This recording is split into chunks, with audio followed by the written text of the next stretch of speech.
ကျေးဇူးတော်ရှင်တော်ဖျားကြီးမန္တလေးမြို့ဦးချစ်ဆွေဓမ္မယုံပေါ်တွင်23ရက်3လ60ခုနှစ်၌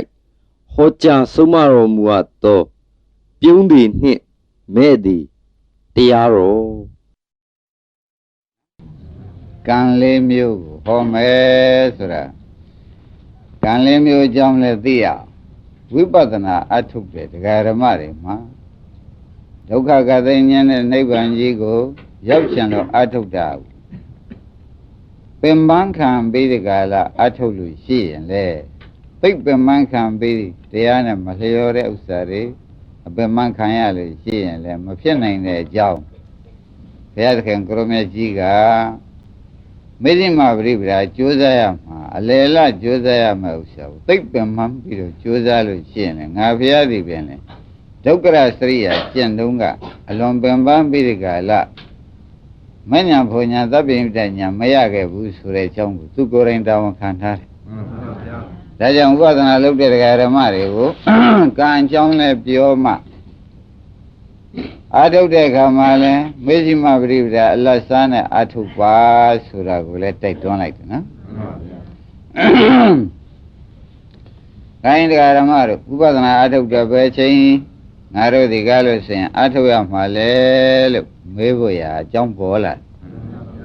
အဲ့တော့အလုံးတရားဓမ္မတွေဥပဒနာအာထုတ်ရမှာဟာအခုဒီတရားဓမ္မတွေအတွက်အမှန်ကန်ကိုပြောရလို့ရှိရင်ပရိသေတွေကပရိသေနေတုန်းကိုလည်းအာမထုတ်နိုင်ပါဘူးအမေဝန်ကောင်းနဲ့ကိုပရိသေနေတုန်းအာထုတ်နိုင်ကြရဲ့ထုတ်နိုင်ပါဘူးမထုတ်နိုင်ဘူးသိတယ်အသိဉာဏ်လည်းမရသေးဘူးထုတ်လည်းမထုတ်ချုပ်နိုင်တဲ့အချိန်ရွယ်လည်းမရောက်သေးဘူးဆိုကြပါဘူးမှန်ပါပါအဲ့ဒီပရိသေတွေကလာပြီးဒီကလာယခုအသက်ရွယ်ဖြည်းဖြည်းကြီးလို့40 50 30ဆိုသလိုရောက်ကြတဲ့ခါကြတော့ဒါကအိုးလာတယ်ဆိုရင်လွယ်ပါဒါပြန်အခုဒကာဓမ္မတွေတရားနာလဲဒကာဓမ္မတွေအားလုံးပဲလူတွေပဲဆိုတာဆုံးဖြတ်ချက်ချပါနော်ဒီဒကာဓမ္မတွေခန္ဓာကိုယ်အစဉ်သွားမှုကိုကြည့်လိုက်လို့ရှိရင်ဖြင့်ဟိုရကနေပြီးနာရတော့ဖြင့်မသွားမဲ့ပုဂ္ဂိုလ်ဒုတိယမရှိဘူးရှိပါဘူး။ဘာကြောင့်လဲဗျာဒီဓမ္မောဗျာဒိဏတိတော့ဗျာဒီဓမ္မောအနာရတ္တသဘောသည်အမိဖြစ်ခဲ့တန်တို့အနာရတ္တသဘောကိုနာတိတော့ငါဖျားတော်မှမလွန်နိုင်ဘူးဆိုတဲ့အဓိပ္ပာယ်ကရှိတယ်။အဲဒါကြောင့်နာမှုကိုသွားရမယ်ဆိုတာလေဒီခန္ဓာကြီးလမ်းစဉ်လမ်းမှန်ပဲလို့မှတ်ထားကြပါမှန်ပါဗျာ။ကောင်းပြီဒါဖြင့်တပည့်တို့ဘယ်နေရာများမှာဖျားအထုတ်ဖို့အချိန်ရပါမလဲလို့မေးတဲ့အချိန်ကြတော့ပုံမှုကနာမှုမရောက်ခင်ကြားကိုကြိုးစားပါဆိုတာဆရာဘုန်းကြီးကတိုက်တွန်းလိုက်တယ်မှန်ပါဗျာပုံမှုကနာမှုမရောက်ပါဘူးနာမှုမရောက်ခင်ကြားလေးမှာကြိုးစားကြပါလို့ဆိုတာကိုတိုက်တွန်းပါတယ်မှန်ပါဗျာနာမှုရောက်မှတော့ဖြင့်အထုတ်ပြီးသားပုဂ္ဂိုလ်အတွက်ဘုန်းကြီးတို့ကမဆိုလို့အသက်ရှာလို့ဖြင့်ရမှာမဟုတ်ပါဘူးဟုတ်ပါဘူးတရားစစ်တရားမှအစစ်ကိုအသက်ရှာလို့တော့ဖြင့်ရမယ်မဟုတ်ပါဘူးရပါဘူးဒါကြောင့်အခုတရားဓမ္မတွေတရားနာလာကြတာတွေဒီချိန်လေးပဲလမ်းခွဲရှာရင်ရတော့မယ်။အိုမှုကနာမှုမရောက်ခင်လေးဟာတရားဓမ္မတို့မိုးရမနာရမသေးရဖြစ်တဲ့နိဗ္ဗာန်ရှာတဲ့အလုပ်နိဗ္ဗာန်လမ်းခွဲရှာတဲ့အလုပ်ဟာဒီချိန်လေးမေ့အောင်ရှာကြပါမှန်ပါဗျာအိုမှုကနာမှုမရောက်ခင်လေးတင်ရှာမှာနာလို့အေးရဖြာကဖြစ်လာရင်ဘယ်သူမှမတတ်နိုင်ပါဘူးဒါကြောင့်ဘုန်းကြီးတို့တရားဓမ္မတွေကိုဖြည်းဖြည်းမှဆိုတဲ့စကားမသုံးပါနဲ့တော့ဖြည်းလာခဲ့တာကြာခဲ့ပါပြီမှန်ပါဗျာပရိသေတွေကစပြီးအခုအမေကောင်းနဲ့ပြင်မဲ့ထွက်ပြီး30 40တိုင်တိုင်ဟာဒါဖြည်းလာခဲ့တာတခုမှဥပဒနာဉာဏ်ဆိုတာမပါသေးပါဘူးမှန်ပါဗျာအခုတော်တော်အိုးလာပြီအိုမှုကနေပြီးအခုခန္ဓာကြီးကဘယ်များလျှောက်ပြီးအစဉ်လျှောက်သွားနေပါလိမ့်မလဲလို့မဲလို့ရှင်အနာရောက်တဲ့နေရာရောက်အောင်တော့အနာပေါက်တဲ့နေရာအိယာခြာကပ်ဖြစ်တဲ့နေရာကြောက်အောင်တော့သူသွားလိမ့်မယ်မှန်ပါဗျာဒါခန္ဓာလမ်းစဉ်တော့မှန်ပါဗျာအဲ့ဒီမရောက်ခင်လေးဘုန်းကြီးတို့ဒကာဓမ္မတွေကဥပဒနာအလုပ်လုပ်အောင်မှန်ပါဗျာဒီချိန်မှာဥပဒနာအလုပ်မလုပ်တော့ပါဘူးဆိုလို့ရှိရင်ဖြင့်ကိုကျိုးနေဖို့သာအောက်မေ့ကြပြီတော့မှန်ပါဗျာဝိပဿနာဆိုတာသာသနာ့တွင်မှလည်းပေါ်တယ်မှန်ပါတကယ်တမ်းလည်းသူကလည်းကံပြတ်တရားဆိုတာသိကြတယ်ဒါကြောင့်ဒကာဓမ္မတို့ဝ ဘယ်ချိန်ငါတို့အထောက်မှာပါလိမ့်မလို့လို့မေးလို့ရှိရင်ဖြင့်ယခုအုံမှုရောက်နေတယ်နာမှုမရောက်ခင်ကြာတွတ်တွတ်ကလေးကြိုးစားမှပဲဆိုတာလေးစားစွာမှတ်ပါ မှန်ပါဗျာ ရှင်းပြီနော် ရှင်းပါဗျာ နာမှုကနေပြီးဒီကလာနာလမထူပါဘူးသေမှုကြတော့လေဒကာဓမ္မတို့ဘူးမှအထုတ်လို့မရတော့ မှန်ပါဗျာ ရပါ မရပါဘူးဗျာ အဲ့တော့ကိုအုံမှုကနာမှုလမ်းခွဲဒီကြားထဲမှာမကင်လို့လုပ်ဥပဒနာလုပ်ကိုဒီမှာမလုပ်လို့ဒီတိုင်းအစဉ်တိုင်းလျှောက်သွားတဲ့ခန္ဓာအစဉ်ကိုသာဒကာဓမ္မတွေကလိုက်နေကြမယ်ဆိုလို့ရှိရင်ပြန်ဟောဒီသေမှုရောက်မယ်မရောက်ဘူး ရောက်ပါဗျာ ဒီသေမှုရောက်တဲ့အခါကျတော့ဩငါတို့ဒီကားလို့ဆိုလို့ရှိရင်ဖြင့်ခန္ဓာကြီးအစဉ်လျှောက်လာခဲ့တာအခုဖြင့်သေကံဤတောင်ရောက်လာပါဘောလားဆိုပြီးဒီကလာကြောက်เสียကြီးပဲဆိုတဲ့ဥစ္စာမှတ်ထား မှန်ပါဗျာ ဒါကြောင့်ဒကာရမတွေဘုရားက44ချိန်တိုင်တိုင်သတိပေးတာလေးကိုရှေ့ပိုင်းမှာနည်းနည်းသတိပေးကြပါလေ မှန်ပါဗျာ ဒကာရမတွေသိတော့မယ်ဝေဒနာကလည်းဆရာတွေလည်းလက်လို့ဆရာဝန်တွေကလည်းမထင်တော့ဘူးရှင်မြတ်တွေကလည်းဘယ်ချိန်ဝิญဉ်ချုပ်မလဲသာကြည့်နေတဲ့အချိန်နဲ့ဖြစ်တော့ဒီသိမပုဂ္ဂိုလ်ကမသိနိုင်ဘူးတဲ့ဒကာရမတွေဘာဖြစ်လို့မသေးနိုင်သေးပါလိမ့်မလို့ဆိုတော့သူသွားရမယ်လမ်းခီးမသေးကြသေးလို့ မှန်ပါဗျာ ဘယ်လိုကြောင့်မသေးပါလိမ့် သူကလည်းမသိကြသေးဘူးသူသွားရမယ်လမ်းခီးမသေးကြသေးလို့ဝိညာဉ်မချုပ်ဘူးတဲ့ဒကာဓမ္မတွေအဲ့ဒါမှတ်ထားတချို့2ရက်တက်3ရက်တက်တော်ရနဲ့ဝိညာဉ်မချုပ်နိုင်တာဘာပါလိမ့်မလဲလို့မမေးပါနဲ့တော့နော်သူသွားရမယ်လမ်းခီးမသေးကြသေးလို့နေရာတွေရွေးနေတာမှတ်ရ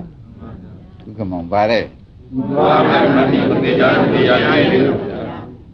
အဲ့ဒီမှာဒကာဓမ္မတို့ကံတွေကပြုတ်ထားတာကအကုသိုလ်ကံတွေကစုံလို့ဘယ်အကုသိုလ်ကံတွေကဘယ်အကုသိုလ်ကသူကအရင်ကျိုးပေးရမလားငါကအရင်ကျိုးပေးရမလားဝေဖန်တုံးမှကြားနေတာပေါ့ဗျာ မှန်ပါဗျာ အဲ့ဒီအချိန်မှာဒကာဓမ္မတို့ဝိညာဉ်မချုပ်တာလေးရိပ်မိကြပြီနော် ရင်းပြီဗျာ သွားရလန်ခီမသေးကြသေးလို့ဘယ်လိုမှတ်ကြမလဲသွားရလန်ခီမသေးကြသေးလို့အဲ့ဒါဘုန်းကြီးကအခုစောစောစီစီပြောပါတယ်ဘုရားကလည်းဒီဥစ္စာ44ချိန်တိုင်နေမှားတယ်မင်းတို့ကွာတေကဏီကြမှာကြောင်6ကြဖြစ်ပြီးကလည်းဆွမိဆွဲရမဆွဲပါနဲ့ကွာမြေကြီးငမကြပါနဲ့ကွာဒုက္ခဒေါမနတာတွေမဖြစ်ပါနဲ့ကွာစောစောစီစီကအုံမှုကနာမှုမြောက်ခင်မကင်လန်းခွဲလက်ဖြောင်းလိုက်ပါကွာဥဝမှားထား မှန်ပါဗျာ မကင်လန်းခွဲလက်ဖြောင်းလိုက်ပါဆိုတော့မကင်လန်းခွဲကဘယ်ကြားခွဲရမယ်ဆိုတော့ဒကာဓမ္မတွေသိကြပါလားအုံမှုကနာမိမရောက်ခင်နဲ့ဒီနေရာလေးကလမ်းခွဲလေးကနေပြီးဝိပဿနာအလုပ်လုပ်တာရှင်းကြလား ရှင်းပါဗျာ အဲ့ဒါအားလုံးတွေးရမယ်လို့ကိုအော်ဒီဥစ္စာဘုရုဟောနေတာပါလိမ့်လို့တန်တရားရှိမနေကြနဲ့ မှန်ပါဗျာ ဒါဘုရုဟောနေတာပါလိမ့်မလို့ဥပါရင်တော့တန်တရားမရှိနဲ့နော် မှန်ပါဗျာ အကုန်တွေးရမယ်လမ်းဖြစ်သောကြောင့်ဘုရားက44ချိန်တိုင်းတိုင်းအကုန်ကိုမှားတာပဲ မှန်ပါဗျာ ခိုင်းတာဖြင့်ဒကာဓမ္မတို့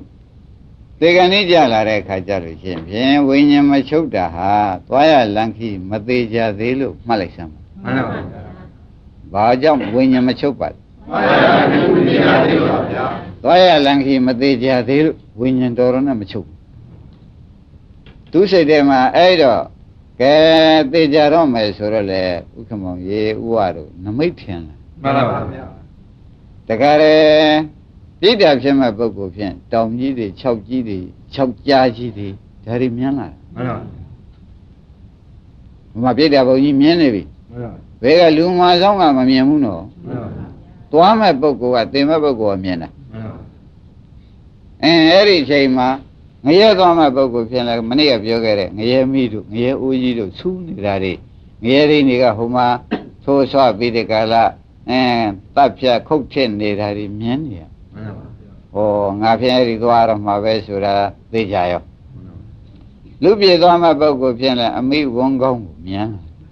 နတ်ပြေသွားမဲ့ပုဂ္ဂိုလ်ဖြင့်နတ်သမီးပိတ်မှမရေသာပင်နေမြင်သဘောကျ ရပါ အဲ့ဒါမမြင်ပဲနဲ့တော့ဖြင့်ဘယ်သူမှမသိဘူး မှန်ပါဗျာ ဒါမိမိပြုထားတဲ့ကံဤနမိတ်ပေါ်တာ မှန်ပါဗျာ မိမိပြုထားတဲ့ကံဤ နမိတ်ပေါ်တာပါ နမိတ်ပေါ်ထားတဲ့ဒကာဓမ္မတွေလူတိုင်းတွေ့ကြုံရမယ်နော်လူတိုင်းတွေ့ကြုံရမယ်အဲ့တော့ဒကာဓမ္မတို့ကိုပြုထားတဲ့သာခင်သမီးခင်ဆွေခင်မျိုးခင်အယောင်းနဲ့ဝဲနဲ့ဥပဒနာလို့မလို့အချိန်တွေကအလွယ်သုံးစားနဲ့ဂုံခဲ့ပြီဆိုမှဖြင့်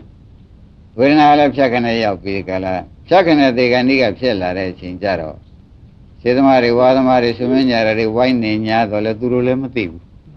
ကိုယ်အပြင်မြင်နေတာတောင်ကြီးတွေ၆ကြီးတွေငရဲမီတွေငရဲမီလျံတွေအဲ့ဒီအချိန်မှာဒီလူမမာမှာတရားဓမ္မတို့သွားကြည့်မျက်နှာညှိုးနေတာမျက်နှာညှိုးနေတယ်ဥက္ကမဘာဖြစ်တတ် မျက်နှာပြုလို့ပါဗျာ မျက်နှာသိမ့်ညှိုးစကမေးတော့မရတော့ဘူးနော် မှန်ပါ စကမေးတော့မရဘူးတရားဓမ္မတို့မျက်နှာတော့ညှိုး မှန်ပါ ညှိုးကြင်လို့ညှိုးတာမဟုတ်ဘူးသူများလည်းဆွေလည်းဆွေမျိုးပြောချိန်မရတော့သူသွားရမယ်လားသူသိနေငါတော့အမှားကြီးမှားပြီဆိုပြီးညှိုးလိုက်တယ် မှန်ပါ ရိပ်မိကြပါလားဘယ်နဲ့ကြောင့်ညှိုးပါလဲ ငါတော့အာကြီးမှားပါဘူးဟုတ်တာပါဗျာ အနေဆိုးနေခဲ့တဲ့အခါဖြင့်ငါဖြင့်အသေးဆိုးနဲ့သေပြီးဒီကလာအရောက်ဆိုးတော့ကြုံရတော့မယ်ဆိုတာသူတယောက်တည်းသိ မှန်ပါဗျာ ဒကာဓမ္မတို့ဘယ်လောက်ကြောက်ရကောင်းလဲ ဟုတ်ပါဗျာ ဒါလမ်းကွဲမရှာတဲ့ပုဂ္ဂိုလ်နော် မှန်ပါဗျာ ဒီလမ်းကွဲမရှာတဲ့ပုဂ္ဂိုလ်ကိုပြောနေပါတယ်ဒကာဓမ္မတို့အခုလိုဝိပဿနာလုပ်ထားတဲ့ပုဂ္ဂိုလ်များကြတော့ဘုန်းကြီးပြောပါမယ်အလွန်ကျေးဇူးများတဲ့အကြောင်းပြောပြပါမယ်ဒီမလုပ်တဲ့ပုဂ္ဂိုလ်တော့တခါမျက်နှာတွေကညှိုးလိုက်ဘေးကနေပြီးကလမြန်းသုတ်ပွားရင်းနဲ့မျက်ရည်လေးတွေသုတ်ပေးလိုက်နှက်ကလေးတွေထွက်လာတာသုတ်ပေးလိုက်ဥက္ကမောင်ဒါတွေလည်းမြင်မှုပါလေ မှန်ပါဗျာ အဲ့ဒါသူ့စိတ်ထဲမှာမချမ်းသာလုံးလို့ဖြစ်ရခင်ဗျားတို့ကလည်းယောဂထင်တယ်ယောဂကပြင်းလုံးလို့မဟုတ်ဘူးသွားရမယ်လမ်းကလမ်းဆိုးကြီးမြင်နေတယ် မှန်ပါ သွားရမယ်လမ်းဆိုးကြီးမြင်နေလို့မျက်ရည်တွေလည်းကောင်းဖို့စီကြနတ်တွေဘာတွေကလည်းယူစီလာဝန်းနေတကူ မှန်ပါ အနေစိုးနေခဲ့လို့သေစိုးတော့ဖြင့်သေရတော့မယ်ကဲကြပါအောင်ယူကြပါအောင်လို့လည်းပြောချင်ကမရဘူး မရဘူး ဟိုကဘယ်လောက်ဆိုး သို့ပါဗျာ အဲ့တော့ဘုရားကဇာယထဘိက္ခွေမာပမာရထ44ချိန်မှာဘိက္ခွေငါးဤရှေသားတို့မြတ်တို့ဇာယထယခုလိုအိုကအနာမရောက်ခင်ဝိပဿနာရှုကြကွာမာပမာရထယခုချိန်မင်းတို့ဆရာကောင်းနဲ့တွေ့နေတဲ့မေးချိန်မဟုတ်ဘူးကွာအခုမေးချိန်မဟုတ်တော့ဘူးတဲ့ မှန်ပါ မေးခဲ့သည်ရှိတော့တဲ့ပစ္စာမင်းတို့သေတဲ့အခါကာလကျဝိပရိတ္တာရိနောဩငါတော့ဖြင့်အနေဆိုးခဲ့လို့အသေးဆိုးဖြင့်သေရတော့မှာပဲလို့အဲ့ဒီကျမှမျက်ကြီးငယ်နှလုံးမသားခြင်းဖြစ်မနေစမ်းပါနဲ့ဘုရားမှားတာတော့ဘုန်းကြီးကမှားတာမဟုတ်ဘူး မှန်ပါဗျာ ဘုရားအကုန်ကြည့်ပြီးတော့မှားတာဒကာဓမ္မတို့ဒါကြောက်လားဟောနေတယ်လို့ဒီလိုမောင်းမိတယ် မှန်ပါ လူတိုင်းတွေ့ရမယ်အလုတ်ကိုရှေးဥစွာကာကွယ်ထားဖို့ကိုလက်နဲ့ပေးခြင်းလို့ဟောနေတယ်လို့သာမှတ်ရမယ် မှန်ပါဗျာ ကောင်းပြီဒါဖြင့်အခုပြောသလောက်မဲရတော့မယ်ဆိုတဲ့ဥစ္စာဥပါဒင်တို့မသေးကြဘူး သိပါဗျာ အဲ့ဒါဒကာဓမ္မတို့မြေကြီးလက်ဝါးနဲ့ပုတ်လို့ရှိရင်တွင်းလေးပုတ်ပြီးလွဲလို့မနော် မှန်ပါ ဒါမလွယ်ဘူးစိတ်ချ မှန်ပါ ဒါမလွယ်ဘူးခန္ဓာရတဲ့ပုဂ္ဂိုလ်ဒီနေရာဆက်ရမှာပဲ ဆက်ရပါ မဆက်ရဘူး ဆက်ရပါဗျာ အဲ့ဒီအချိန်မှာကိုတယောက်တည်းကလည်းတောင်းတွေ၆တွေရှားကြီးတွေမြင်ရငရဲမင်းလျံတွေမြင်ရကိုနဲ့ကြီးတွေကဆွဲလာတော့မယ်ပုံကိုနာရောက်တယ်တွေမြင်ရတော့ဆက်ခနဲ့ခန္ဓာကိုယ်များတုံလို့လှုပ်တယ်လို့ဥက္ကမောင်ဖြစ်တတ်တယ် မှန်ပါ အဲ့ဒီဖြစ်တာသူ့မှာသိနေပြီခွေးကလာဆွဲလို့အော်လို့အော်နိုင်တဲ့အချိန်ကြကြပါအောင်ယူကြပါအောင်လို့ပြောနိုင်တဲ့အချိန်လည်းမရှိတော့ဘူး ရှိပါ စက္ကန့်ပိုင်းပဲကြံတော့တယ်စက္ကန့်ပိုင်းပဲကြံတော့တယ်ဒကာဓမ္မတို့အဲ့ဒါလမ်းခွဲမရှိတဲ့ပုဂ္ဂိုလ်ကြီးကြုံရတဲ့ဖြစ်ထွေလို့မှတ်လိုက်စမ်း မှန်ပါဗျာ လမ်းခွဲတော့ကမခွဲခဲ့လို့ မှန်ပါဗျာ အခုဘုန်းကြီးတို့ဒကာဓမ္မတွေယင်းနှင်းဒီဘုန်းကြီးကဆုံးမပါတယ်ဘယ်နေရာလမ်းခွဲရှာကြမှာပါလဲ ကိုယ်နာနာလေးမနာခင်ကြောက် အိုမှုကနေနာမှုသွားတော့သွားတာပဲခန္ဓာက မှန်ပါ မရောက်ခင်လေးပေါ့ဗျာဥက္ကမောင်ဘယ်လိုပါလဲ မရောက်ဘူးရောက်တယ် အဲ့တော့အခုတရားနာလာကြတဲ့ဘုန်းကြီးတို့ညီကောင်မောင်တို့မိမိပါတယ်မရောက်ခင်လေးဘုန်းကြီးကလည်းပြောနိုင်တယ်ရောက်မှဆိုလို့ရှိရင်တော့ဖြင့်ဘုန်းကြီးလိုပုဂ္ဂိုလ်ကိုလာပင့်လို့လဲမှီမှလည်းမဟုတ်ဘူး မှန်ပါ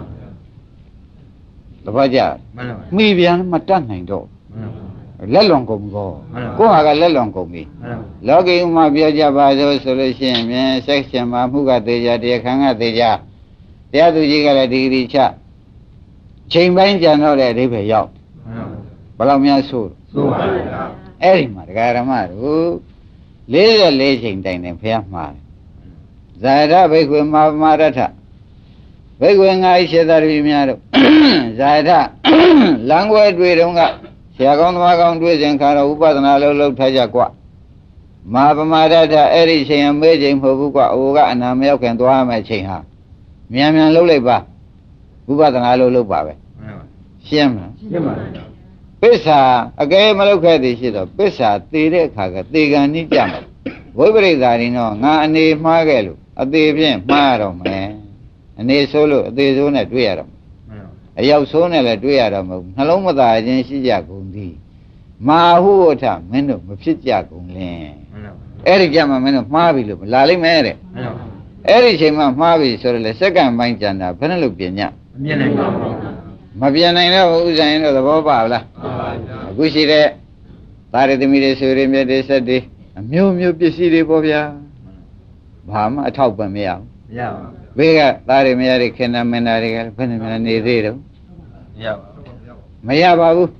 မရပါဘူးတရားဓမ္မတို့ကိုယ်အသက်နဲ့လဲရှာထားတဲ့ပစ္စည်းတွေကဟိုမရပါဘူးဗျာနေဘူးမရှောင်မိုးရမရှောင်အခုနေတိုင်းသွားပြီးရှာနေကြတဲ့ပစ္စည်းတွေကလည်းအဲ့ဒီချိန်မှာလမ်းလွယ်ဗျာပေးနိုင်သေးလားမပေးနိုင်ပါဘူးဗျာကိုမြင်တာကငရဲနမိတ်တွေမြင်နေတယ်လွယ်ပေးနိုင်သေးရလားလို့ဆိုတော့အခုကြီးကလုံးဝမရမရဘူးတရားဓမ္မတွေကလူတိုင်းတွေ့ရမယ်နော်မှန်ပါဗျာဒီလမ်းကွဲလောက်ထားတဲ့လူတော့ဘုန်းကြီးကရဲဝန်စာတောင်းခံဘုရားကဟောတဲ့အတွက်ရဲဝန်စာတောင်းခံပါတယ်မတွေ့ပါဘူးတဲ့ဒီဥစ္စာမတွေ့ပါဘူးတဲ့တရားဓမ္မတို့အိုမှုကနာမှုမရောက်ခင်သာဥပဒနာလောက်ကိုလောက်ထားတဲ့ပုဂ္ဂိုလ်တွေ့ကိုမတွေ့ပါဘူးတဲ့မလောက်ထိုက်ဘူးလားလောက်ထိုက်ပါဗျာကြက်ကြက်စဉ်းစားကြပါတရားဓမ္မတို့အရေးကြီးပြောနေတယ်ဆိုတဲ့ဥစ္စာဘုရားကိုယ်က44ချိန်မှာတာဘုန်းကြီးကအခုဒီတစ်ခါပဲစဟောသေးတယ်မှန်ပါပါဥက္ကမောင်ဘုရား44ချိန်မှာတယ်ဆိုတော့ဘုရားနှခွန်းပြောတဲ့ကိုယ်တော်ကြီးမဟုတ်ဘူးဗျမှန်ပါပါဗျာတခွန်းနဲ့အမှန်ပြောပြီးတဲ့ကာလတရားဟောတဲ့ကိုယ်တော်ကြီးမှန်ပါပါနှခွန်းပြောချိန်မရှိဘူးသူ့မှာအသက်တန်းကဒူဒူလေးဘုရားဖြစ်ရတော့ဟိုဟောရဒီဟောရဟိုပြည့်တဲ့မြောက်ကျွန်းပြည့်ရတာဝရင်သာတက်လျက်ဗြဟ္မာပြည့်တက်လျက်နဲ့နှခွန်းကိုပြောချိန်မရဘူးမရပါဘူးဒါလို့ရှုပ်တဲ့ကိုယ်တော်ကြီးက44ချိန်မှာတယ်လူပြေမှာလူပြေမှာမှန်ပါပါကဲတရားဓမ္မတော့ဘယ်လောက်ရေးကြည့်တယ်ဆိုတာသိပလားသိပါဘူးအဲ့တော့ကိုကခမည်းတော်စိတ်ထဲမှာအဝိဇ္ဇာနဲ့တဏှာကဥသိနေလို့အရေးမကြီးတာသာထားဆရာပြောတာနဲ့ပဲခမည်းတော်ဒီအတန်နဲ့ပဲအရေးကြီးပြီးသားလိုက်တော့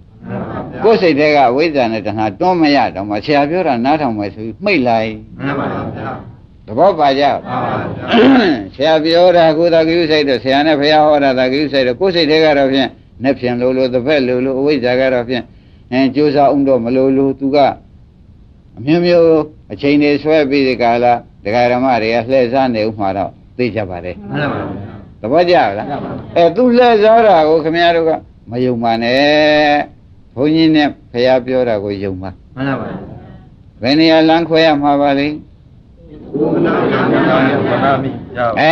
အိုမှုကတော့နာစီတို့သွားနေတယ်ဥက္ကမောင်မရောက်ခင်လေအိုမှုကဘယ်သွားနေလဲတို့တော့ဘယ်ချိန်နော်မရောက်ခင်ဥပဒနာလုပ်မရောက်ခင်ဥပဒနာလုပ်လိုက်ပါသဘောကျလားကျပါပြီဥပဒနာလုပ်လိုက်ပါတဲ့ဒီဥစ္စာကဒကာဓမ္မတို့သေဂာနီးမှာမမဲ့အောင်လို့ဒါတော့ဆုံးမနေတာပါရှင်းမလားရှင်းပါပြီဘယ်လိုဆုံးမတော့နမောရင်ဖြင့်ဗျာ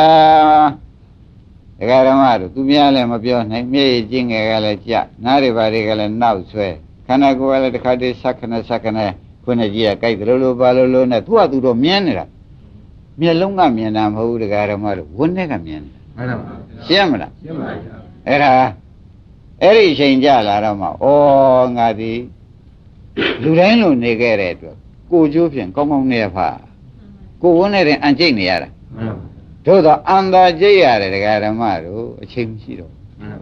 ကဲမဲ့ယူမဲ့အချိန်မရှိပါဘူးအဲ့ဒါခင်ဗျားတို့ကတော့ဖြင့်ကလေးတွေလိုဖြစ်ပြီးဒီကလာနေတော့အတော်ခဲရင်လည်းဘယ်နဲ့လုံးမလဲဒီသားဒီသမီးနဲ့ဒီဟာဥပဒနာလဲလိုက်လဲမရှာနိုင်တွေ့ပြန်လဲအာမထုတ်နိုင်ခိုက်တာဆိုပြီးခင်ဗျားတို့ကကလေးကြီးကြီးပြီးမနေနဲ့ဟိုနေရာမှာတည်တဲ့ရေးကြည့်တယ်တွေ့လေဦးမယ်တေဂန်ဒီမှာတည်တဲ့ရေးကြည့်တယ်တွေ့လေဦးမယ်တွေ့မှသာလဲဥက္ကမောင်တို့ကပြာတလဲလို့ပြာချင်းကုံသွားပြီ မှန်ပါဗျာ ရှင်းမလား ရှင်းပါဗျာ ပြာချင်းပဲနေတယ် ကုန်ပါဗျာ ကုံသွားပြီတရားဓမ္မတွေပြာချင်းကုံသွားပြီစက္ကန့်ပိုင်းကြံရပါတော့တယ်ဆိုတော့ဒါပြီးဝိညာဉ်ချုပ်တော့မှာ မှန်ပါဗျာ ချုပ်ပြီးတဲ့ပင်နေတဲ့အဲ့ဒီခေါင်းကသူပြထားတဲ့နမိတ်စုကိုဖြတ်ခနဲ့ဖြစ်တာ မှန်ပါ တခါတည်းငရဲကြမှာဖြင့်ငရဲတခါတည်းကြသွားပြိတ္တာဖြစ်မှာဖြင့်အဲ့ဒီတောင်ချောက်ချားထဲမှာပြိတ္တာတွေကြီးကိုသွားဖြစ်တာသဘောကျလား ရပါ တခါတည်းတရားဓမ္မတို့ကဲခြင်းယူခြင်းကိုရှိသေးရဲ့ မရှိပါဘူး ဂိုင်းချစ်လာကြသောသာသမီငယ်လေးမြတ်လာကြသောခင်မွန်းတယ်တို့ဥဇာမင်းစားရဲ့လို့စုပြီးတခါတည်းတဲ့အသက်နဲ့လဲရှာတဲ့ပစ္စည်းတို့ဘာများကယ်ဖို့ယူဖို့ပေါ်လာသေးတယ် မှန်ပါဗျာ ပေါ်လာတော့ဘူးနော် ပေါ်လာပါ ဩတရားဓမ္မတွေပင်ပန်းထားလိုက်တာတွေပင်ပန်းကျိုးနှက်လို့ရှိရင်လည်းဘုန်းကြီးများကကြိုးစားကြလို့ဥက္ကမောင်ခိုင်းပါတယ်ဗျာ မှန်ပါဗျာ အခုတော့ဘယ်လိုပဲသူတို့ကဖြင့်အကူအညီမပေးနိုင်တာကကောင်းကောင်းကြီးရှင်းတယ် မှန်ပါ မရှင်းသေးဘူးလား ရှင်းပါဗျာ အဲ့တော့တရားဓမ္မတို့မဲ့ပြီးဒီကလာသေရပါလေဝိညာဉ်ချုပ်တော့မဲ့ပြီးချုပ်ဘာဖြစ်လို့မဲ့ချုပ်သွားပါလိမ့်မလို့မျက်နှာအနေထားပြတ်သွားပါလိမ့်မလို့ကြည့်လိုက်တဲ့အခါကျတော့မသေးခင်မြင်ရဒါကမသက်သာတဲ့အတွက်ဥက္ကမောင်ကြီးဒီယုတ်ကကြမ်းနေရခဲ့ပြီးဒီကလာပြိဿေကဟိုမှာသွားပြီးဒီကလာခொနကမကောင်းတဲ့ကံတွေကဒီခါပြစ်ချရတယ်ပေါ့ဗျာ မှန်ပါ ကမ္မံဥပကတ္တဆိုပြီးဒီကံကနေကံကတော့ဒီမှာချုပ်ရတာပေါ့ဥပကတ္တကဟိုသွားပေါ်နေ မှန်ပါ လောကိမှာပြောကြဆိုတော့ဒီကနေပြီးကလာမမီတဲ့ဥစ္စာကိုခဲနဲ့ပြစ်လိုက်တဲ့အခါကျတော့လက်ကဟိုရောက်သလားတဲ့ခဲတာသိရှိရရောက်သလား ကဲတယ်ဗျာ ခဲလက်ကကံနဲ့တူတယ်ခဲကဂျိုးပေးနဲ့တူတယ်လက်ကတော့လိုက်မသွားဘူး မှန်ပါဗျာ ရှင်းမလား ရှင်းပါဗျာ အဲ့ဒီလိုက်မသွားဘဲနဲ့တရားဓမ္မတို့ဒီကကံကပြစ်ချလိုက်တယ်လို့ဆို냐တော့လေသူကဒီကနေပြီးအကြောင်းဆက်လိုက်တာနဲ့ဟိုမှာအကျိုးခန္ဓာကြီးအပယ်ခန္ဓာကောင်ကြီးပြိတ္တခန္ဓာကောင်ကြီးတိရစ္ဆာန်ခန္ဓာကောင်ကြီးသွားပေါ့အဲ့တော့မသေးခင်ကမြင်ထားတော့ဒီအလောင်းဟာဖြင့်အတော်မင်္ဂလာမဲ့တဲ့အလောင်းမဲ့နေတဲ့အလောင်း မှန်ပါဗျာ ဘာဖြစ်လို့မဲ့ပြီးမှဝိညာဉ်ချုပ် မှန်ပါ ဘယ်ချိန်ချုပ်သွားပါလဲ အဲ့မှာဝင်ချုပ်ပါဗျာ မဲ့ပြီးမှဝိညာဉ်ချုပ်သွားတော့ဩဒီပုဂ္ဂိုလ်အတွက်ဘာမှအကဲမခနဲ့တလန်းသွားတာအကဲခလိုက် မှန်ပါ သိကြလား သိကြပါဗျာ သို့တော်သူမဲ့ရမတ်တတ်နေတော့ဖြင့်အန်ကြိပြီးကြလားအနေဆိုးနေကြလို့အသေးဆိုးတော့ဖြင့်ကိုယ်တယောက်တည်းတွေ့ပေါ်ဟာဆိုပြီးမြေ့ကြ မှန်ပါ ဘလို့ဆိုးရတယ် ဟုတ်ပါ အဲ့ဒါကြောင့်ဒကာဓမ္မတွေအမိဖတ်သမင်းညာဒကာကြီးကိုမောင်မတွေဖြစ်နေတော့ဟာဒကာဓမ္မတွေဒီကနေဒီမြောက်ခင်ဒီနာခွဲလိုက်ပါအေးဆိုစီမနေပါနဲ့မပြောတတ်ဘူး ပြောလိုက်ပါဗျာ ခင်ဗျားတို့အေးသလောက်ဒီမြင်ရတဲ့လူကမအေးဘူးခင်ဗျားတို့ကမသေးအေးနေတာတော့ကြခင်ဗျားတို့တွေ့ရမယ်ဒုက္ခမသေးဘူးနော် နေပါဗျာ ဒါကြောင့်ဒီလောက်ပြောနေတာ မှန်ပါဗျာ သဘောပါကြဒါရင်ဘယ်နေရာနဲ့လမ်းခွဲကြမှာတော့ ဒါမှမရောက်ခင်ပါဗျာ ရောက်သွားရင်လည်းခွဲလို့မဖြစ်လို့ ရပါဗျာ ရောက်သွားရင်လည်းခွဲလို့မဖြစ်လို့ဆိုတော့ကောင်းကောင်းကျင့်တတ်ပလားအဲ့တော့ခန္ဓာကိုယ်ကြီးကခင်ဗျားတို့ကအရက်ခိုင်းလို့လဲအိုမှုကနာမှုမသွားပါနဲ့လို့ဆိုရမှာလဲခင်ဗျားတို့ဆူတော်ကလူဖြစ်ရပါလို့ဆိုတော့အိုမှုကနာမှုသွားရပါလို့ဤကလည်းပါပြီးသားအပြီးဖြစ်နေတဲ့တဲ့ဥပါဒံဘယ်နဲ့မှမတတ် နဲ့နိုင်ပါဗျာ အဲ့တော့မရောက်ခင်ပဲမက်ကင်လန်းကိုခွဲရမှာပဲ မှန်ပါဗျာ သဘောကျပါလားဘယ်ချိန်ခွဲကြမ မ လဲ ရောက်ဘူးဗျာမရောက်ခင်ပါဗျာ အိုမှုကနာမှုမရောက်ခင်ဒီနာမှုကလည်းနာမှုပြီးရင်ဟိုသေမှုပဲကူတာကဥက္ကမောင်ရဲ့မကြဘူးနော် ကြောက်ပါဗျာ အဲ့ဒါကြောင့်ဒကာဓမ္မတို့သာသမီကလှည့်စားလို့လည်းခင်ဗျားတို့ကမယုံနဲ့သာသမီကကျွန်တော်တို့ငယ်သေးတယ်ဆိုပြီးသူတို့ကသုံးလိုက်ဖြုံးလိုက်နင်တို့ကြောင့်ခက်တယ်လုံးမနေနဲ့ကိုကြောင့်ခက်တယ်လုံးကိုအေးခက်တယ်လုံးပါဥက္ကမောင် မှန်ပါဗျာ ဘုရုအေးခက်တယ်လုံးပါ ကိုရေးခဲ့ပါဗျာ နင်တို့သားတွေသမယတွေကမလိမ္မာတော့နင်တို့အတွက်ခက်တယ်မဟုတ်ဘူးငါအတွက်ခက်တယ်ကြီးလုံးရှင်းမလားသူများအတွက်ခက်ကိုမနေပါနဲ့သူများအတွက်ခက်ပြီးဒီကလာမနေပါနဲ့သူများအတွက်ခက်ဆိုတာကိုယ်သမှုရိယကသွားခက်နေတာ မှန်ပါဗျာ သူများခက်ပေးပါလို့ပြောလို့လားကိုကမနေနိုင်လို့ခက်နေတာလား ဘုရားမင်းလေးလို့ပါဗျာ ဟိုကိုကမနေနိုင်လို့ခက်နေတာကိုယူထားတာကြီးဥစ္စာဒါပြောနေကြမလို့ပါဘူးလို့သေးလား လို့ပါဗျာ အဲဒါကြောင့်ခင်ဗျားတို့ကလည်းလောကမကောင်းအောင်မနေရင်လောကကောင်းတာကလွန်လွန်းတယ် မှန်ပါဗျာ ဥပါရင်လောကမကောင်းတဲ့နေရာမှာ ကောင်းပါဗျာ လောကကောင်းအောင်မယ့်နေရာကြတော့ ကောင်းပါ ကိုယ်ရေးလောကကောင်းအောင်မှကြတော့မကောင်းဟိုသားတွေသမီးတွေရေးကြနင်တို့အတွက်ခက်ပါသေးရဲ့နင်တို့အတွက်ဆိုလို့ရှိရင်ဖြင့်ငါဖြင့်ပြောမပြောချင်ဘူးမပြောချင်ဘူးဆိုရင်ပိတ်နေတာမဟုတ်ဘူးပူနေတာ သဘောကျလားအမှန်မဆိုးပါဘူးလားအဲ့ဒီမှာတရားဓမ္မတွေအဲ့ဒီအပြောတွေအဲ့ဒီအနေတွေနဲ့သူတို့လူလားမြောက်မှုနဲ့သူတို့ကိုခမည်းတော်ကကြောင်းကြမှုနဲ့သာဆိုရင်ဒီသာရောက်သွားတော့လမ်းကွမတွေ့လိုက်ဘူးမှန်ပါပါတွေ့သေးရဲ့လားမတွေ့ပါဘူးဗျာဘယ်လောက်နာတော့ညာနာပါဘူးကဲဘယ်နှချိန်မှာကြဲဗျာ44ချိန်ပါအေးအိုမှုကနာမှုမရောက်ခင်မြန်ဥပဒနာလို့လှုပ်လိုက်လို့တရားဓမ္မတွေ44ချိန်တောင်မှာ44ချိန်တောင်မှာတယ်ဇာယထဘိက္ခွေမာပမာဒထဇာယထဘိက္ခွေမာပမာဒထဟိုအောင်ကြီးအရေးကြီးလို့မှာတာပေါ့မှန်ပါဗျာသဘောပါကြမှန်ပါဗျာဒါဖြင့်တရားဓမ္မတို့ခင်ဗျားတို့ကလည်းဘယ်လိုဟာတွေများသလဲလို့မေးတဲ့အခါကျတော့ဒေဂန်ဒီမှာနမိတ်ထင်ရမှာမကောင်းတဲ့နမိတ်ကြီးထင်ကြသိများမှန်ပါဗျာဘာလို့တော့မြတ်တာတန်လားသမိတန်လားပစ္စည်းတန်လားအယောင်းဝယ်တန်လားသဘောကျလားမှန်လောက်ကခံခဲ့ရတာလဲသာဝတ္တဘုရားကြက်တဲလေးလေးဒါညံကူရလေးလေးဆိုတော့လဲမိစ္ဆာစည်းဝါတွေကလည်းဥပါဒင်များလာတယ်နော်မှန်ပါဗျာများလာတဲ့အခါကျတော့အဲ့ဒါတွေကလည်းဒေဂန်ဒီသူကနမိတ်ဆိုးပြမယ်ကံတွေဆိုရင်တော့လွယ်ပါမလွယ်ပါဘူးဗျာ။ခိုင်းတာဖြင့်ဒီကဓမ္မတို့မသေးခင်ကသွားရမယ်လမ်းကိုသိတယ်ဆိုတော့ကျေနပ်ပါလား။ကျေနပ်ပါဗျာ။ကောင်းပြီတိုင်းကောင်းတာလုပ်ထားတဲ့ပုဂ္ဂိုလ်လေဥပဒနာလုပ်ထားတဲ့ပုဂ္ဂိုလ်လေ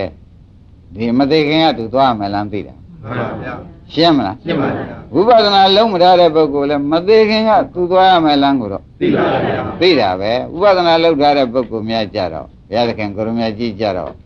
ဥပဒနာလုပ်ထားတဲ့ပုဂ္ဂိုလ်တွေကြလာတော့တရားဓမ္မတို့ပြုံးမြန်နေလိုက်သေးဒီကနေ့မှသူများမျက်ရည်ကြီးငယ်ကြမျက်နှာတွေတွန့်လိုက်ပြီးစက္ကနဲ့နဲ့လန့်သလိုပါလိုဖြစ်လိုက်သေးတယ်သူ့မလို့အိမ်တွေရရကြီးပြုံးမြန်နေလိုက်သေးတယ်ဘာဖြစ်လို့ပြုံးတော့ဆိုတော့ဩ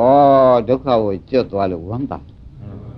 ခொနည်းပုဂ္ဂိုလ်ကတော့ဒုက္ခတွေတွေ့ရမှာမဟုတ်ဝန်းနေမှန်ပါဘူးဥက္ကမောင်ကြီးမှန်ပါပါဒုက္ခတွေတွေ့ရမှာပုဂ္ဂိုလ်ကဝန်းနေပါဒုက္ခကျွတ်သွားတဲ့ပုဂ္ဂိုလ်ဝမ်းသာပါအဲ့ဒါဝမ်းသာတဲ့ပုဂ္ဂိုလ်ပြုံးနေတယ်ရှင်းကြပါဒုက္ခတွေတွေ့ရမှာကိုယ်တိုင်မြင်နေတဲ့သားကလည်းမကူသမီးကလည်းမကူပစ္စည်းကလည်းမကယ်နိုင်နဲ့ဆိုတော့တခါတော့မဲ့ပြီးမြဲကြီးငယ်ကြဆက်တုံပြီးဝိညာဉ်ချုပ်ဘယ်လောက်ကြောက်เสียကောင်းနော်ဒကာဓမ္မတို့တာဘုန်းကြီးကဟောတယ်ဆိုလဲမှတ်ဘုရားက44ချိန်ဟောတယ်ဆိုတော့မှတ်လိုက်ပြီတော့ဓမ္မလွယ်ရန်တွေ့ရမယ်ကြုံရမယ်စခန်းနဲ့လမ်းပဲဆိုတာဖြင့်ဒကာဓမ္မတွေဘာမှတန်တရားမရှိပါနဲ့မရှိပါပါဗျာသဘောပါလားမှန်ပါဗျာဥက္ကမောင်ရေအခုနေခဲ့ထိုင်ခဲ့တယ်အလျှော်ရင်းနော်မှန်ပါဗျာအားလုံးဒကာဓမ္မတွေခင်ဗျားတို့နေခဲ့ထိုင်ခဲ့တော့ဘာနဲ့စားခဲ့ဘာနဲ့ဝတ်ခဲ့ရောက်ခဲ့အဲ့ဒါအလျှော်ကြီးမှန်ပါဗျာလမ်းခွဲမတွေ့သေးသေးအလျှော်ကြီးပဲမှန်ပါဗျာရှင်းမလားတပည့်တော်ကဗျာငယ်တုန်းကအကျိုးပေးအိုးအကျိုးပေးလဲလျှော်ပဲမကြီးမှအကျိုးပေးပဲအဲ့ဒီအကျိုးပေးတဲ့အလျှော်ပဲမကင်လမ်းကမခွဲနိုင်သေးအလျှော်ကြီးပဲတေကန်ကြီးတော့ခွနဲ့ကမျက်ကြီးငကြအောင်မှကြီးပဲ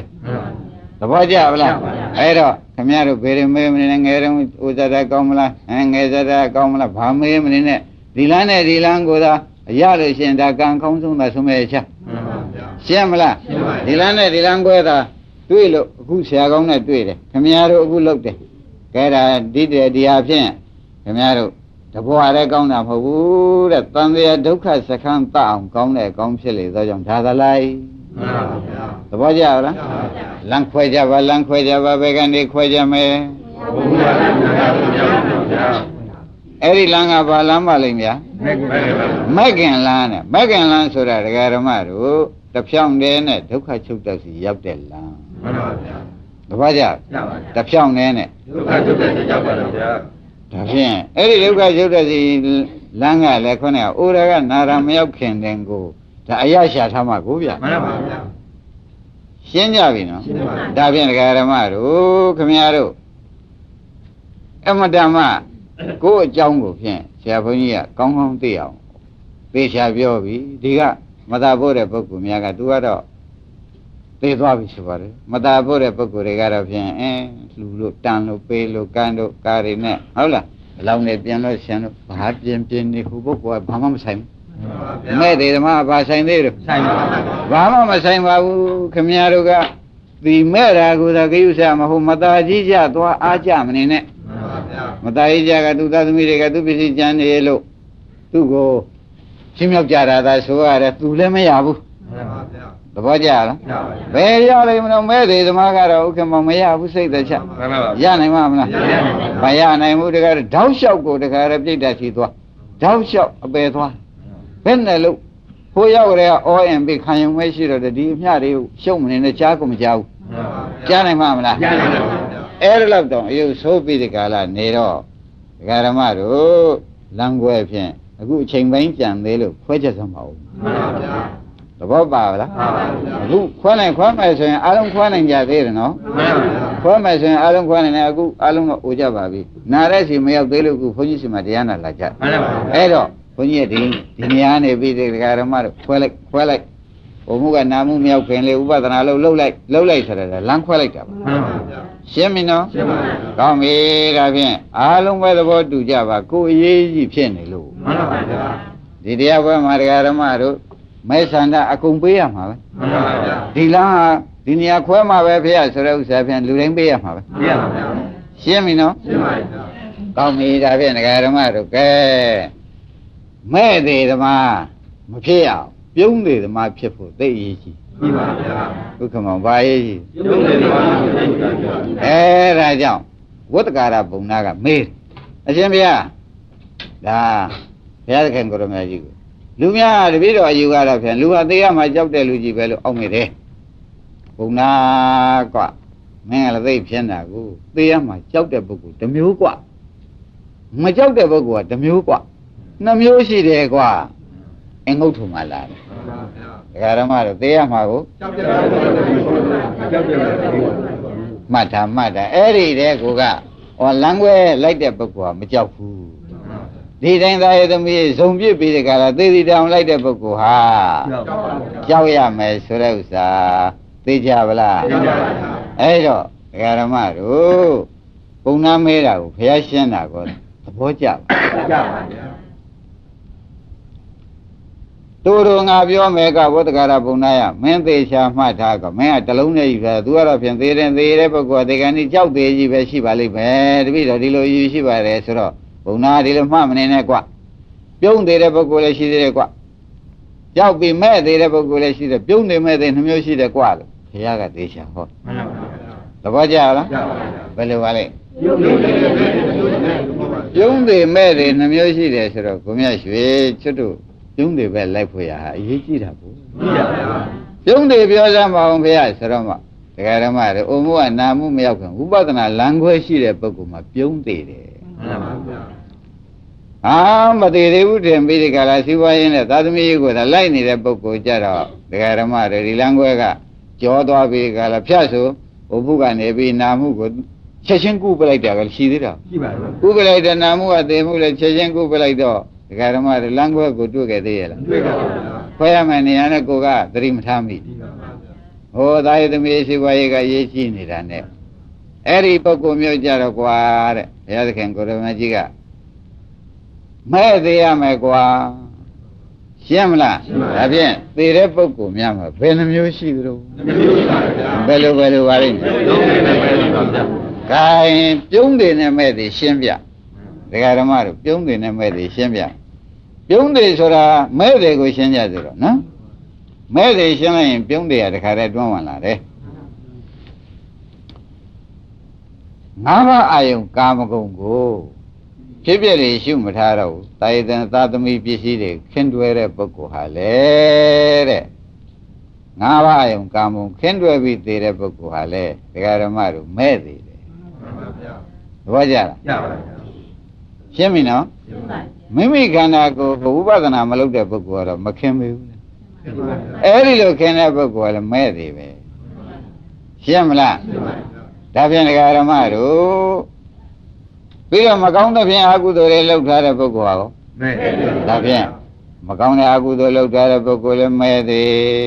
ငါးပါးယုံကာမဂုဏ်ခင်းတဲ့ပုဂ္ဂိုလ်လည်းမဲ့ပါဗျာ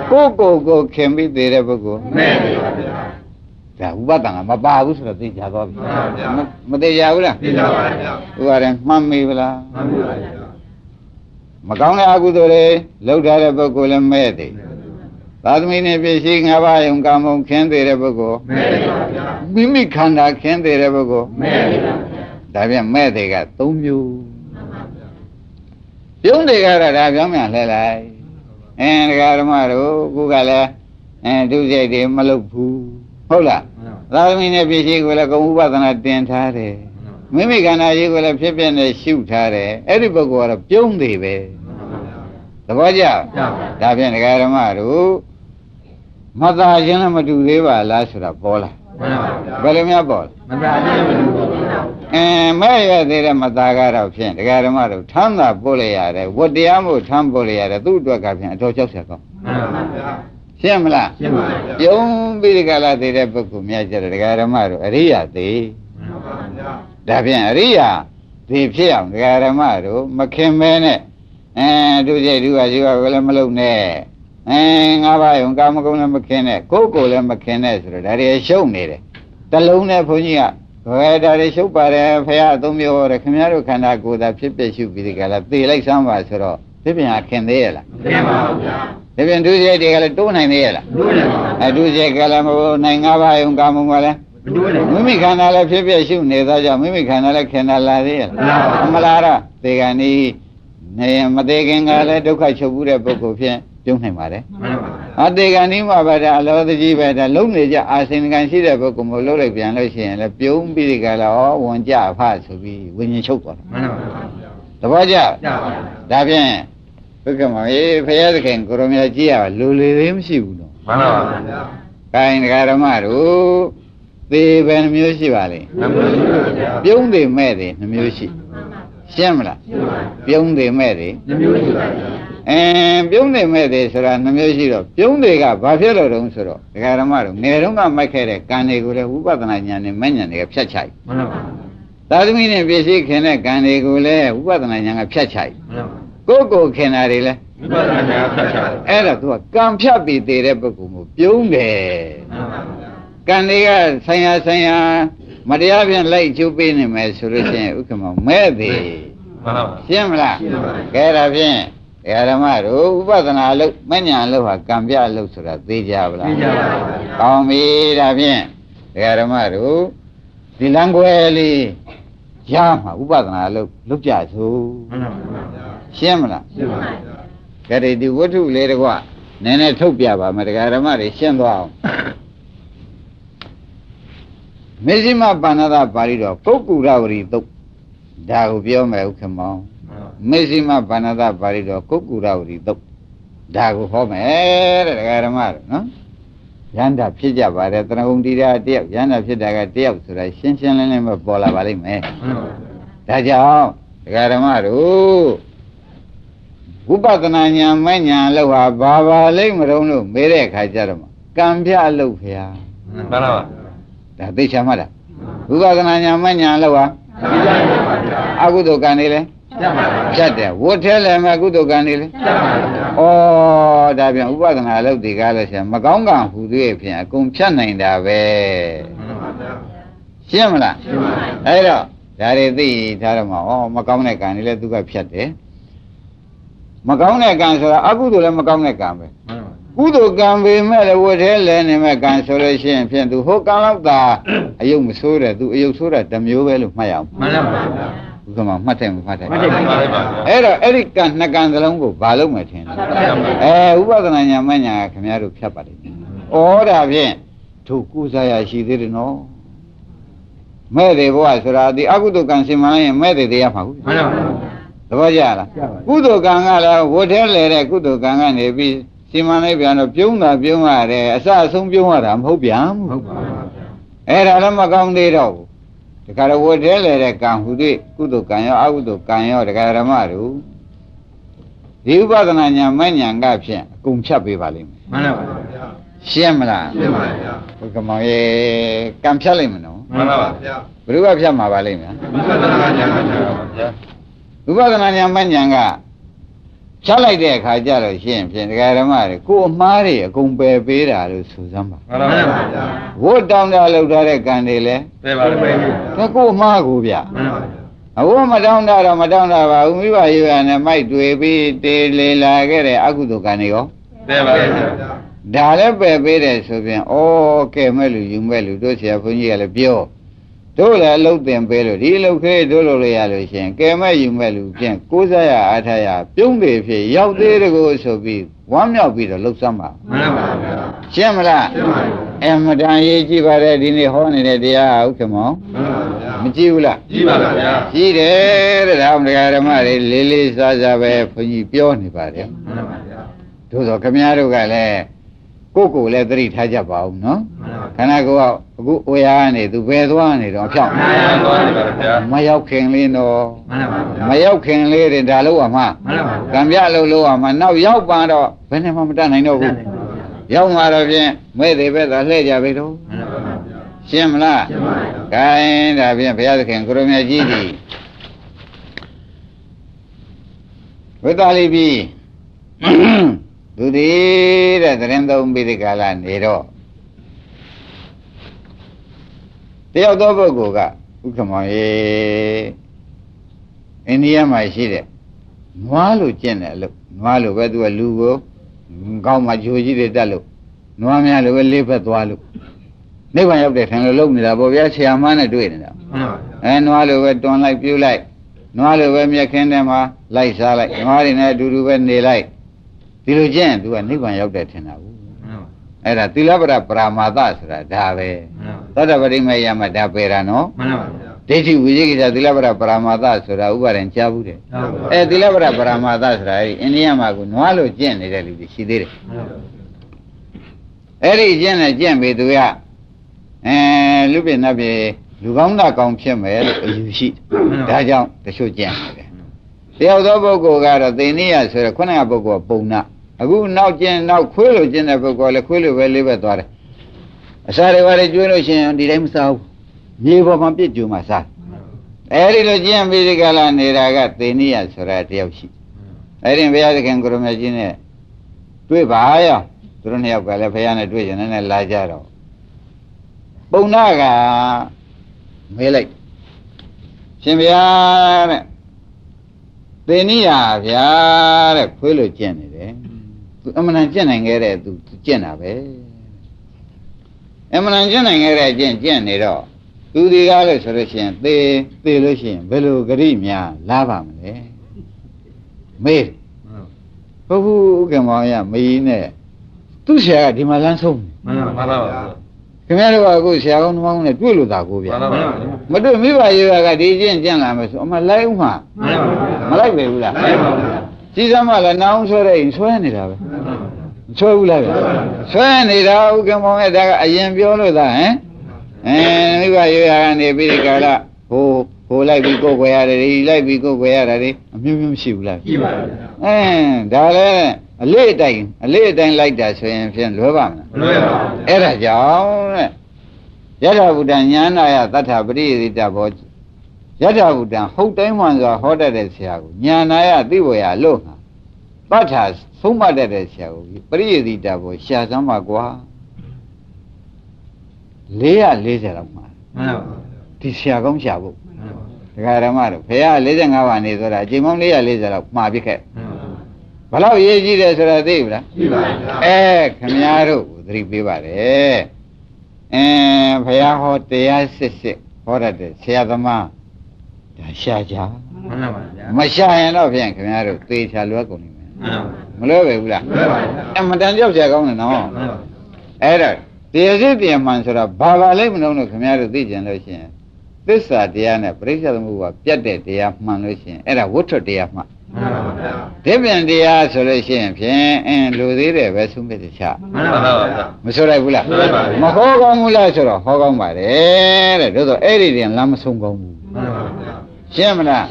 လမ်းမဆုံးကောင်းဘူးခိုင်းတာဖြင့်သေနိယကနခွေးလိုကျင့်နေတယ်ဖျားတယ်အဲ့ဒီကျင့်တာသူသေရင်ဘယ်လိုဂရိလာအောင်လို့ဟေးပုံနာငါမမေးနဲ့ကွာ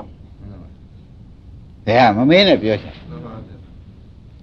မနေနိုင်ဘူးသူတို့ကလည်းမေးချင်နောက်တစ်ခါဒုတိယအချိန်မေးတဲ့ဥက္ကမောကြီးမှန်ပါပါဘယ်ဟာတားမြစ်တယ်မမေးနဲ့ကွာငါမဖြေချင်ဘူးသိပြီးသားကိုဗျာမှန်ပါပါသုံးချိန်ဖြေအောင်မေးတော့မေးလို့မှမဖြေရင်မကောင်းတာနဲ့ကဲကွာတဲ့မဲမမေးနဲ့ပြောတာပဲတဲ့မင်းကမေးတော့လေဖြေရမှာပေါ့တဲ့မင်းအခုသေနိယဟာ ခွေးလိုပဲချင်းနဲ့လေးချောင်းထောက်ပြီးတဲ့ကာလခွေးလိုပဲခွေးလာလို့ရှင်သွားဖြဲပြတာပဲမြေပေါ်မှာပြည့်ကျွေးမှာအစာကိုလည်းစားတယ်သူကဒီကျင့်ကိုကျင့်လို့သူစိတ်တဲ့နတ်ကောင်းပြမာကောင်းဒီကျင့်ကျင့်လို့ရှိရင်ဖြင့်တဲ့သူသေးသေးချမ်းမှန်းတယ်ခွေးပဲဖြစ်ရမယ်အကဲဒီယူဟာခွေးလိုကျင့်တဲ့အယူဟာလူကောင်းနတ်ကောင်းဖြစ်နိုင်တယ်လို့မိစ္ဆာဒိဋ္ဌိမှားပြီးယူလိုက်ဦးမယ်ဆိုငရဲလည်းသွားရအောင်မယ်ကွာနှစ်ချက်ဟောတယ်သဘောကျလားကျပါပါတရားဓမ္မတို့ဒီယူဟာမစွန့်ငယ်ရင်ဘာဖြစ်မလဲခွေးဖြစ်မှာပဲကောင်းခွေးလိုကျင့်တဲ့ခွေးဖြစ်ရမယ်ဒီယူနဲ့ပဲခွေးလိုကျင့်တဲ့သူ့စိတ်ထဲမှာတဲ့လူကောင်းနတ်ကောင်းပြမာကောင်းဖြစ်နိုင်တယ်လို့ယူပြန်ရင်လဲငရဲကြရအောင်ဒွိနံဂရိနံတို့ဟောတယ်နော်ငရဲနဲ့ဒိဋ္ဌာမရှိတယ်မှန်ပါဗျာသဘောပါကြပါပါဗျာကဲဒီယူကိုယူနေရမှတ်တဲ့နဲ့သိသွားမယ်ဆိုလို့ရှိရင်လေခွေးလိုကျင့်တဲ့ခွေးဖြစ်ရဒီယူဒီငါအကျင့်ကောင်းလူကောင်းနတ်ကောင်းဖြစ်နိုင်တယ်လို့မှားယူလိုက်မယ်ဆိုရင်ငရဲသွားရအောင်ဘယ်နှချက်ပါလဲချက်ပါဗျာအဲ့ဒီလိုဖြစ်တော့မှငိုးရှာတယ်ဥပါဝင်ငိုးရှာတယ်သင်ကြီးကငိုးရှာတယ်ငါမင်းတို့ပြောတာပဲတဲ့ငါမမေးနဲ့လို့ငါသုံးခါတောင်နှစ်ခါတောင်ပဲတဲ့မင်းတို့ကမေးလို့သာငါပြောရတာတဲ့မဟုတ်ပါဘူးဗျာတဲ့ငိုတာကတပည့်တော်အရှင်ဘုရားစိတ်ဆိုးလို့လည်းငိုတာမဟုတ်ပါဘူးကို့မှာဒီကျင့်အတော်ခဲခဲရင်ကျင့်ရတဲ့အကျင့်ကိုဆရာသမားကဒီလိုသင်ပြထားလို့အမှန်တန်ခဲခဲရင်ကျင့်ရတဲ့အကျင့်ကျင့်ပြီးဒီကာလငရဲနဲ့ဒိဋ္ဌံတစ်ခုသွားတော့မယ်ဆိုတော့ကျင့်ကျုံးမနှက်လို့မှားလွန်းလို့ကို့အမှားကိုသိပြီးတော့မြေ့ကြပါတယ်သဘောကျလားကျပါပါဗျာအဲ့ဒါကြောင့်နိဗ္ဗာန်ရောက်ချင်လို့သူတို့လည်းကျင့်ကြတာပဲဗျာမှန်ပါပါဗျာဒီအမှားတွေကျင့်နေလို့ရှိရင်မရောက်နိုင်ဘူးမှန်ပါပါဗျာရှင်းကြလားရှင်းပါပါဒါနဲ့တယောက်တော့ပြီးသွားတယ်ဒုတိယတယောက်ကလည်းဥက္ကမောင်တက်လာပြန်တော့ဗောဗျာမှန်ပါပါသိနေရကတခါမေးပြန်တော့ဗောပုံနာနွားလို့ကျင့်တယ်ဗျာသူ့ကဖြေစမ်းမအောင်ဆိုသုံးခါပဲမေးတယ်ငါမဖြေပြခြင်းနဲ့ပဲခொနည်းအတိုင်းပဲဖြေတာပဲနွားလို့ကျင့်လို့ရှိရင်သေးသေးရှားမှန်းနဲ့နွားဖြစ်ရသဘောကျဒီနွားလို့ကျင့်တဲ့ကျင့်သည်နာရသူဒီနိဗ္ဗာန်ရောက်တယ်လို့များယူလိုက်ဦးမယ်လို့အယူမှားယူလိုက်ဦးမယ်ဆိုငရဲသွားရအောင်မယ်သဘောကျလားကျပါပါဒါရင်ဗျာတဲ့တပည့်တို့နှစ်ယောက်စလုံးဟာအခုငိုပွဲသာရှင်ပြီးဒီကလာနေရပါတယ်ဒါကြောင့်ရှင်ဘုရားကြီးကဲတော်မူပါယူတော်မူပါဦးသူတို့တောင်းပန်ကြတယ်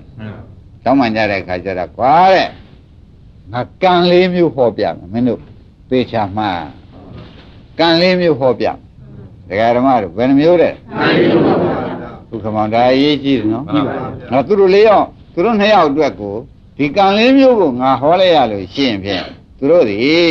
ဘယ်နည်းနဲ့မဆိုဒီယူစွန့်ပြီးဒီကလာတစ်မျိုးတစ်ဖုံတော့ကျိုးစားတော့မှာပဲဆိုတဲ့ဥစ္စာသူတို့ငဲ့ပြီးဟောတဲ့ကံလေးမျိုးမှန်ပါဗျာဘုခမောင်ရှင်း납ပြီရှင်းပါပါဂိုင်းဒါဖြင့်ကံလေးမျိုးဒကာဓမ္မတွေမှတ်ကြစမ်းပါနော်မဲတဲ့ကံတစ်မျိုးမှန်ပါသဘောကျပါမဲတဲ့အကျိုးပေးတစ်မျိုးမဲတဲ့ကံသည်မဲတဲ့အကျိုးဒါမှတ်ထားပါတဲ့ဖြူတဲ့ကံသည်ဖြူတဲ့အကျိုးပေးမယ်တဲ့အမဲဖြူရောတဲ့ကံကလည်းရှိသေးတယ်ဒကာဓမ္မတို့သူကလည်းမဲဖြူပဲရောတဲ့ဥစ္စာအကျိုးပေးသူကရောတဲ့အကျိုးပေးအမဲဖြူမရောတဲ့ကံကတစ်မျိုးအမဲဖြူမရောတဲ့အကျိုးပေးပဲပေးကံလေးမျိုးသဘောကျလားဒါကအကြောင်းလေးမျိုးပေါ့ဗျာဒီဘက်ကအကျိုးလေးမျိုးပေါ့သဘောကျကြလားအမဲကံကအဖြူကံကအမဲဖြူရောတဲ့ကံကအမဲဖြူမရောတဲ့ကံကအမဲဖြူမရောတဲ့ဒါသေချာမှတ်ပါတဲ့ဒါသေနိယနဲ့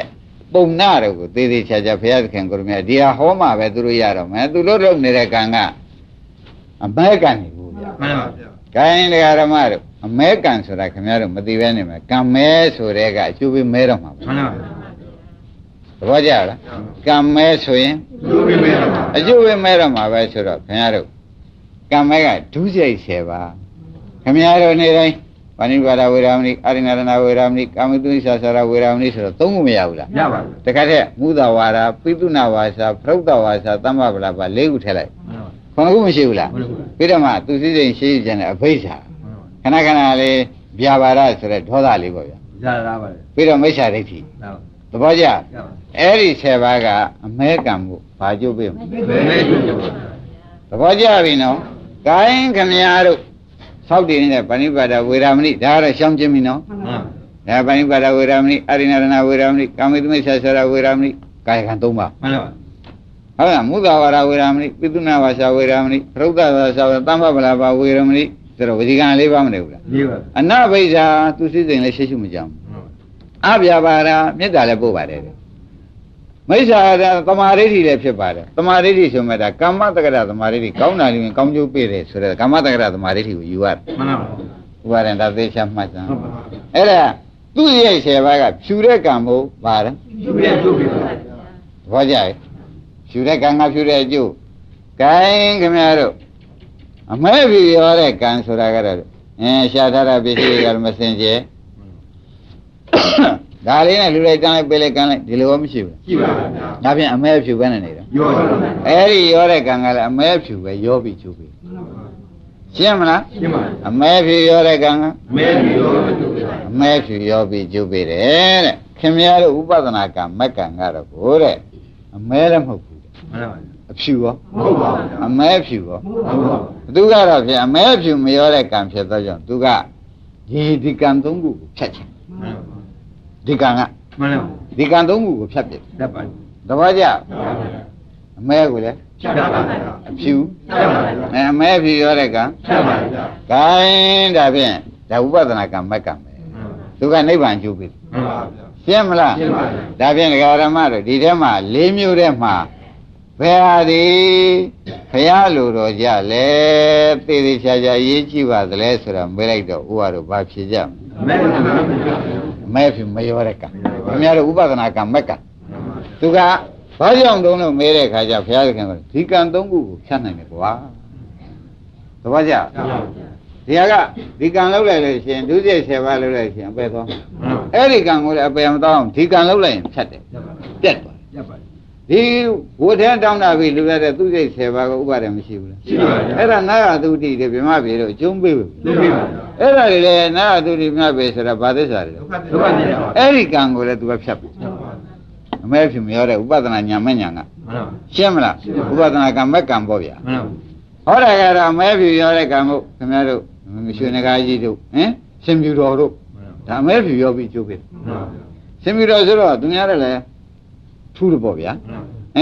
တရိစ္ဆာန်ကတော့မထူးတော့မထူးပါသဘောကျလား